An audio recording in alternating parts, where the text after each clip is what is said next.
Shan, tell a man he is free and he will become complacent. Tell a man he is trapped and he will tear down the walls with his bare hands. Tell him he cannot have something and he will set the world on fire to possess it. Machiavelli understood a truth that most modern minds are too fragile to accept. The human spirit does not operate according to logic. It operates through resistance. We are wired to resist. We are wired to defend our ego's delicate sense of autonomy. And because of this, the direct approach, asking for what you want, begging for love, demanding respect, is the fastest way to lose it. If you want to control the outcome, you must stop chasing it. You must learn the art of the inverted command. You have spent your life being told that honesty is the best policy, that if you want something, you should speak up. And where has that led you? Ignored, overlooked, taken for granted. The people who truly shape the world, the seducers, the negotiators, the strategists, they never ask. They engineer a reality where you give them exactly what they want, believing it was your idea all along. This is not a game. This is the architecture of human will. And once you see the strings, you can never go back to being a puppet. What follows are the 13 Machiavellian laws of reverse psychology. These are not parlor tricks. These are psychological weapons designed to disarm the ego, bypass resistance, and trigger the deep instinctual drives of those around you. But a warning: to use these laws, you must first master the hardest person in the room, yourself. And because if you try to use these weapons while your own emotions remain out of control, they will backfire. They will destroy you. The blade is sharp and it cuts both ways. We will climb the ladder from simple resistance to the darkest levels of influence. By the end, you will understand why the person who cares the least holds the greatest power, and you will know exactly how to become that person. Let's begin. Law 1. The illusion of choice. The most basic desire of the human ego is autonomy. The moment someone feels pressured, their defenses rise. They will reject a good idea simply because it was not their idea. The amateur gives orders. The master presents options. Machiavelli understood that if you want a specific outcome, you never force the path. You carefully shape the alternatives. You give them 2 doors. Door A is the outcome you want. Door B is an outcome that is slightly less favorable for them, but still leads to your objective, or perhaps an outcome so undesirable that it quietly pushes them toward choosing door A. And think of a child. If you tell him go to bed, he fights. He screams. He asserts his dominance. But if you ask, do you want to go to bed now or in 5 minutes, he chooses 5 minutes. He feels he has won. He feels he is the captain of his destiny, but in reality, he is walking into the sleep you designed for him. Adults are just children with bigger vocabularies and stronger defenses. In negotiation, never say, this is the deal. Say, we can sign this today and lock in the price, or we can wait until next quarter when the rates rise. It is entirely up to you. You have removed the pressure. You have handed them the crown of decision-making. Their pride is satisfied. They will choose the path of least resistance, which is the very path you prepared for them. You are not the dictator. You are simply the architect of the landscape. They walk where they decide, but you are the one who built the roads. Law 2, the forbidden fruit. There is no magnet stronger than a do not enter sign. In psychology, this is known as reactance theory. When our freedom feels threatened, we experience a powerful urge to reclaim it. We desire what is scarce. We desire what is denied. We desire what waits behind the velvet rope. If you want someone to become obsessed with an idea, do not try to sell it to them. Make it forbidden. And present it as something too advanced, too risky, or too exclusive. If you want someone to pursue you, do not place yourself on a silver platter. That is cheap. That is ordinary, and ordinary things are treated with indifference. Instead, create a barrier. I don't think we would work out. We are too alike. You probably shouldn't watch this video. It's too disturbing for most people. Watch what happens in your own mind. You leaned in, didn't you? The moment you tell someone you can't, their ego screams, watch me. They will work harder to qualify themselves to you than they ever would have if you had asked for their attention. By disqualifying them, you force them to chase your validation. As you flip the script, you are no longer the seller. You are the prize. Law 3, the strategic surrender. Most people argue to win. The strategist argues to lose temporarily. When you are met with a stubborn, aggressive opponent pushing back only solidifies their stance. It's physics. For every action, there is an equal and opposite reaction. And if you push, they push back. So stop pushing. Start pulling. Machiavelli advised that at times, the best way to conquer an enemy is to first agree with him. When someone attacks you or criticizes your idea, do not defend yourself. Agree. Take their point and amplify it. Carry it to its absolute logical extreme until it becomes absurd. or simply accept their premise with complete calm. Son, you're right. My plan is risky. We probably shouldn't do it. It may be better to stay exactly where we are and change nothing. Watch their eyes. They came prepared for resistance, ready for a fight. The moment you surrender, they lose their balance. They fall forward. Suddenly, they become the one arguing against their own caution. Well, I didn't mean we should do nothing. By removing the resistance, you force them to fill the empty space. Very often, they begin defending your position simply to restore equilibrium. To master reverse psychology is to understand that you do not always need to be the one driving the car. Sometimes you take your hands off the wheel, knowing the alignment will carry it exactly where you wanted it to go.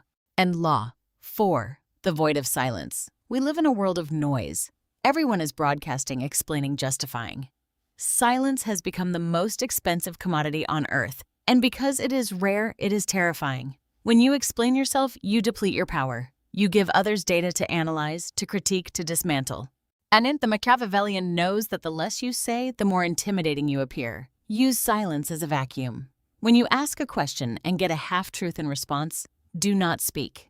Do not fill the awkwardness. Look them in the eyes and wait.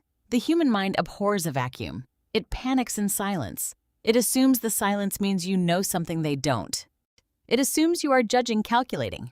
To relieve that tension, they will talk. They will reveal the truth. They will bid against themselves. They will offer concessions they never intended to make just to break the spell of your quiet. Silence is not empty. It is heavy.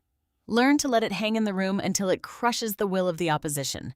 Law 5, the mirror of narcissism. Everyone is the main character in their own story. They are not truly looking at you. They are searching for a reflection of themselves within you. If you want to influence someone, do not try to persuade them with your own logic. It will not work. Your logic is foreign to them. Instead, mirror their values, mirror their language, mirror their posture. But here is the darker twist. Reflect their ideal self. People move through life carrying an image of who they wish they were. Noble, intelligent, dangerous kind. If you treat them as though they already are that person, they will become attached to you. You become the mirror that reflects the version of themselves they most want to see. I know you're the kind of person who values loyalty above everything else. I know you're too intelligent to fall for that. I know you're someone who embraces risk. By assigning them a positive identity, you trap them. They now feel compelled to act in accordance with that label in order to protect their ego. If you tell someone they are too fair-minded to let one small detail ruin a deal, they will often concede that detail just to prove they are fair. Then you have boxed them in with their own vanity. Law 6, that you probably couldn't challenge. This is the nuclear option. It targets the deepest insecurity of the ego. Competence. When you want someone to do something difficult, do not beg. Do not offer rewards. Challenge their capability. I need this done, but honestly, it's probably too complex for your team right now. I might need to outsource it. I was going to ask you to join us, but I know you don't have the stomach for this kind of risk. The ego cannot let that stand. It perceives a threat to its status. It needs to prove you wrong. They will take on the burden, the risk, and the work just to restore their sense of superiority. But be careful. This requires a delicate touch. If you're too aggressive, it sounds like an insult. If you are subtle, it sounds like a concern. And a concern is much harder to fight. You are protecting them from failure, and they will destroy themselves to prove they don't need your protection. Law 7, the anxiety of freedom. Kierkegaard said that anxiety is the dizziness of freedom. People claim they want complete freedom, but they do not. Total freedom is paralyzing. It is the abyss. When you tell someone, do whatever you want, I don't care, you are not setting them free. You are unsettling them. In relationships, the partner who insists on knowing where the other person is at all times is the weaker one. The partner who says, go have fun, do whatever you want, is the one who holds the power. Why? Because by granting complete permission, you remove the thrill of rebellion. When nothing is forbidden, nothing feels exciting. Even more importantly, your lack of possessiveness signals that you are not afraid of losing them, and that is what unsettles them. It communicates that you have options, that you are secure, that you are the prize. Suddenly, they are no longer thinking about the freedom you gave them. They are wondering why you gave it so effortlessly. They will stay close not because you forced them, but because they are afraid of drifting too far from your indifference. Law 8, the false weakness. Machiavelli wrote that it is sometimes useful to feign foolishness, to appear slower, duller, or more naive than you actually are. When you appear sharp, aggressive, and perfect, people put their guards up. And they compete with you. They try to tear you down. But when you appear slightly flawed, slightly confused, or in need of help, they relax. They lower their shields. Their ego swells. They want to help you, to correct you, to teach you. I'm not sure I understand how this works. And could you explain your strategy again? In their eagerness to show off their intelligence, they will reveal their hand. They will give you the information you need. They will underestimate you. And there is no greater advantage in war than being underestimated. Let them think they are the cat playing with the mouse. Yans, by the time they realize you are the lion, their throat is already exposed. Law 9, constructive pessimism. We live in a culture obsessed with toxic positivity. You can do it. Believe in yourself. It is noise. It is cheap. Sometimes the most effective way to motivate someone is to agree with their doubt. When someone says, I don't think I can do this, do not answer with, yes, you can. Instead say, you're right. It's going to be incredibly difficult. Most people would give up. It may not even be worth the pain. This accomplishes two things. First, it validates their feelings, creating instant rapport. You become the only person who is not dismissing them with empty optimism. And second, it awakens the fighter's instinct. By presenting reality as dark and difficult, you make success feel meaningful. If you say it is easy, failure becomes shameful. If you say it is nearly impossible, failure becomes expected. But success becomes heroic. People do not dream of easy victories. They want to slay dragons. Stop handing them safety scissors and telling them they are warriors. Point at the mountain, tell them they probably won't make it, and watch them start climbing. Law 10. The implanted idea. The most powerful idea is the one the subject thinks is their own. If you tell someone what to do, it is a command. If you lead them to the conclusion and let them say it, it is a revelation. This requires patience. You drop crumbs. You ask leading questions. You highlight a problem but offer no solution. You let the silence sit. You wait for their brain to connect the dots you drew. It's strange how our competitors are cutting costs. I wonder what they see that we don't. You leave it there. A day later, your boss comes to you and says, I've been thinking we need to restructure our budget to remain competitive. You smile. You agree. You praise their foresight. You do not claim credit. You do not say, I told you so. The credit is the price you pay for the control. And let them wear the crown as long as you are the one whispering the decrees. Law 11, the contrast principle. The human brain cannot evaluate anything in isolation. We only know whether something is expensive, heavy, or reasonable by comparing it to something else. If you want a specific request to be accepted, present it after a much larger, far more unreasonable request. I need you to stay late every night this week to finish the project. No way, I can't do that. Okay, I understand. Can you at least give me 2 hours tonight so we don't fall too far behind? Okay, I can do tonight. If you had asked for tonight from the very beginning, they might have hesitated. But compared to every night tonight, feels like a relief. It feels like a concession you made. They feel they won the negotiation. Always anchor the negotiation in the extreme.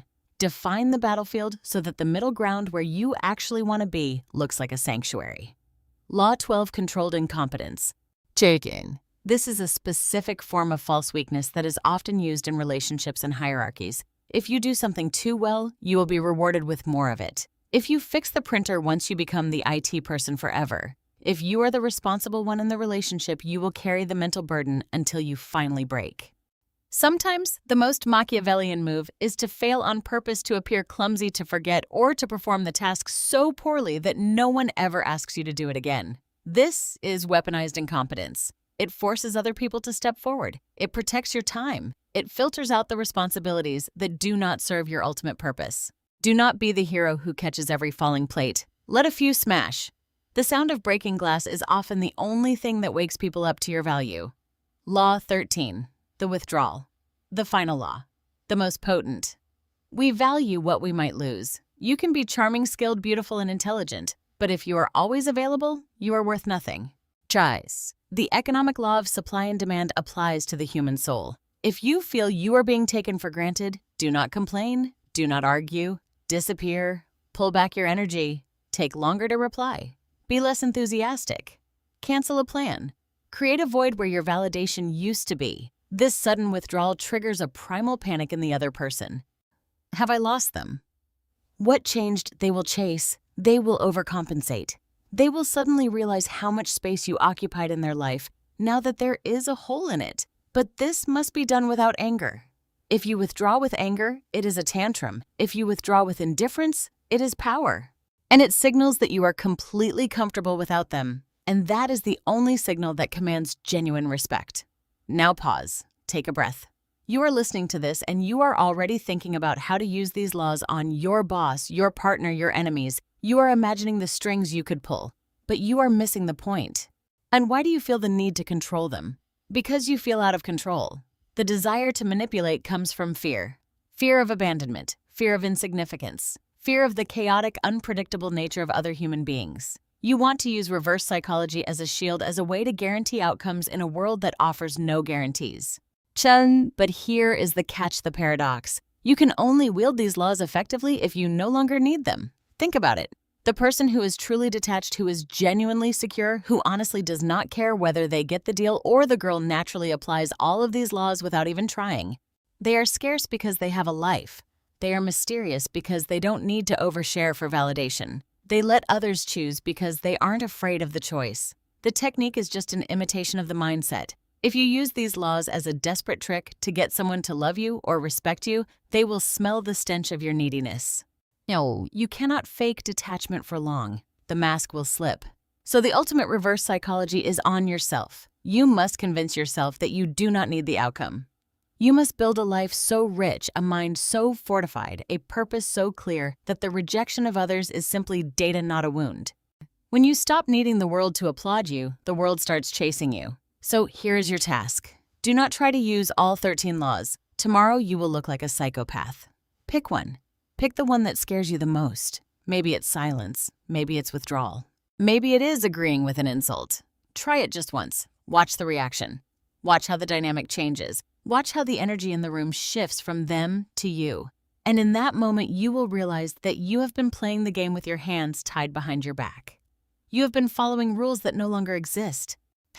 You are not too late to learn this. You are arriving at exactly the right time. The world is a chessboard. Most people are pawns moving blindly, reacting only to the square in front of them. It is time you started playing like the hand that moves the pieces. If you are ready to stop being a spectator in your own life, if you are ready to learn the language of power that is spoken in the shadows, subscribe to the channel. We do not teach you how to fit in. We teach you how to transcend. I will see you in the next video. Don't let them see you coming.